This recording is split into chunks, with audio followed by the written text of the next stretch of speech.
Praise be to Yevon. That's what I would have said, if I was a follower of Yevon. We were all there, and in one piece, even if I had a headache from wondering what was in store for us next.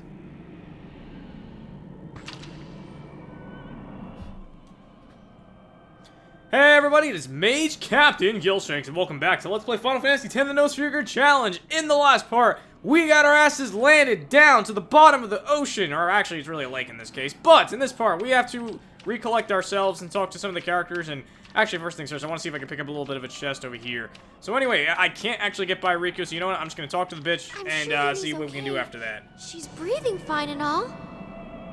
How are Lulu and Waka? Well, Waka's in shock. Can't blame him either. And Lulu, well, she's just the same as always. She's so together. All grown up, I guess. I guess. Well, just give me 5 or 6 more years. So, Kamari, how do we get out of here? Hey, don't change the subject. We climb. Kimari too. Only those who try will become. Huh? I think he means you have to work hard if you want to be like Lulu. Oh, I will. Kimari think Riku should stay Riku. Huh? Hey, are you saying I'll never be like Lulu? Kimari! How could you laugh at a time like this? Yuna?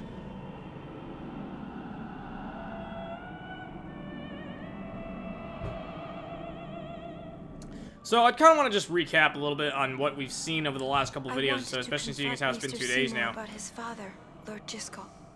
And of course, I probably will do that after the cutscene is over, so hang on just a sec, guys. To Yevon's judgment.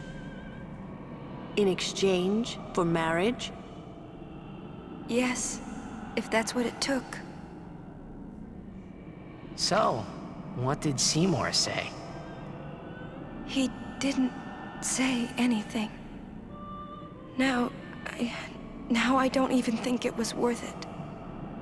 I should have told you what I was going to do. Enough!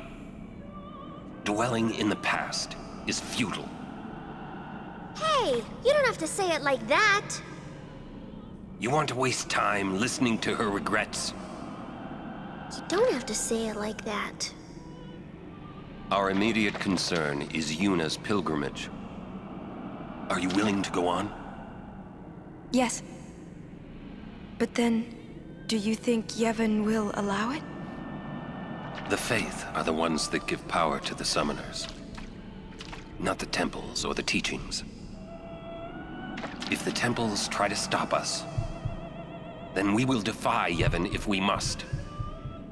Whoa! I can't believe you said that. Sir Auron? Count me out. We have to atone, to make up for the sins we have committed. Of course. It's not like I ever liked Maester Seymour, yeah? No way I'll ever forgive him for killing Lord Driscoll. And for trying to do us all in two, you know? But still, the bunch of us going against Yevon? No way! But still, we have transgressed. And must face our punishment. We must go to Bevel. We must speak with Maester Micah and explain what has happened. There is no other way, I think. I agree. Sir Auron, So it is decided. will you come with us? I am the troublemaker after all. Yeah, that's right. You can always count on Auron to complicate things. Yeah. Kimari roars and Auron runs off, and... I never asked you to follow me. Hey, but that's what friends are for. Right? Yep. Thank you. Huh? Friends, huh?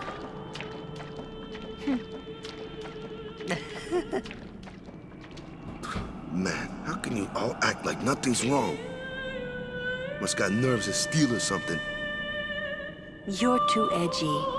Listen to the hymn and calm down. Oh my god, I'm starting to fall asleep here. Okay, so now we are done with the cutscene, and wow. The cutscene goes on yet again. Oh my god. Game, give me a break here. Alright then, so before we actually leave this area, because I don't know if we can ever come back, I would really, really like to pick up that chest that I saw over here. I believe it was over here. I can't really see from this camera angle, however. So, I'm just going to keep running around and hitting X, because I'm assuming that it's somewhere in this mist. You guys saw, right? It's not just me, right? There you go. Sweet. Excellent.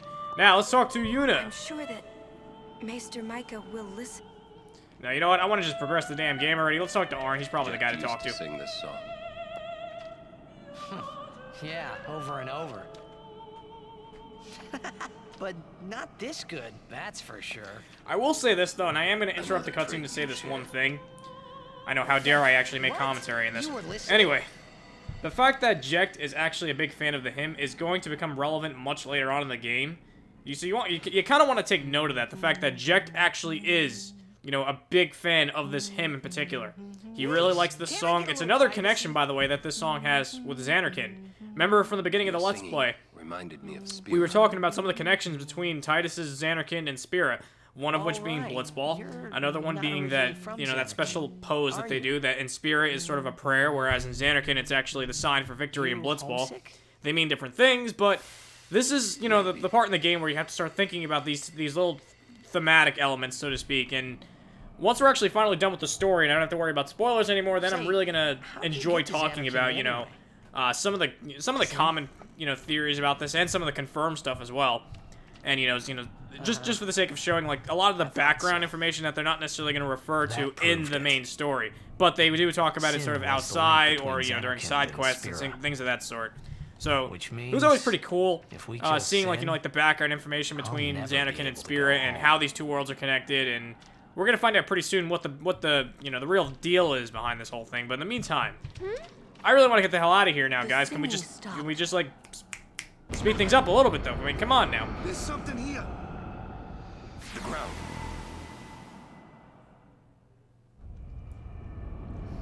Now we see Sin overhead, and he's just sort of sitting there chilling. Now remember, it's already been established that Sin is, in fact, Jecht. So in this particular instance, we were talking about how Jecht really enjoys the song, and now even when he's possessing the giant body of Sin, he's still able to relax and enjoy the music. Again, I'm bringing this up because it's going to be relevant later, guys. Now, here's the one part in the game that really makes no sense to me whatsoever. They're sitting there at the bottom of the lake, trying to figure out what the hell's going on. The fireflies start going around, and then the next thing you know, they're going to be teleported once again. And we haven't had to deal with this in quite a while, but I guess, you know, just sort of a thing that only can happen when Sin is nearby because he just sort of transports them. And there's pretty much, like, no real transition for this whatsoever. They just sort of teleport to a different area. So once this screen actually loads, I'm going to introduce you guys to probably my least favorite area of the game, or one of my least favorite areas of the game. Actually, the area right after this, I dislike even more so.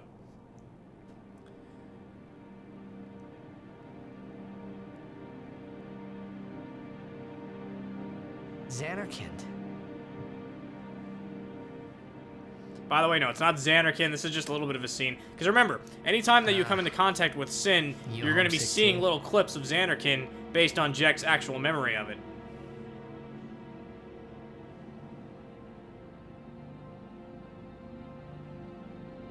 That's not your world anymore.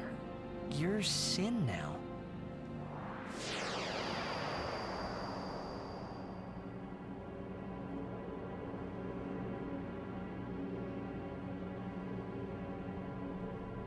Hey, I'm older now, you know?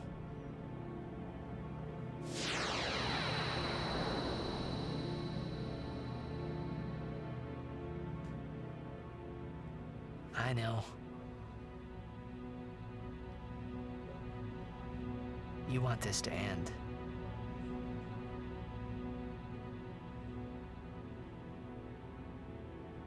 I'll find a way, promise.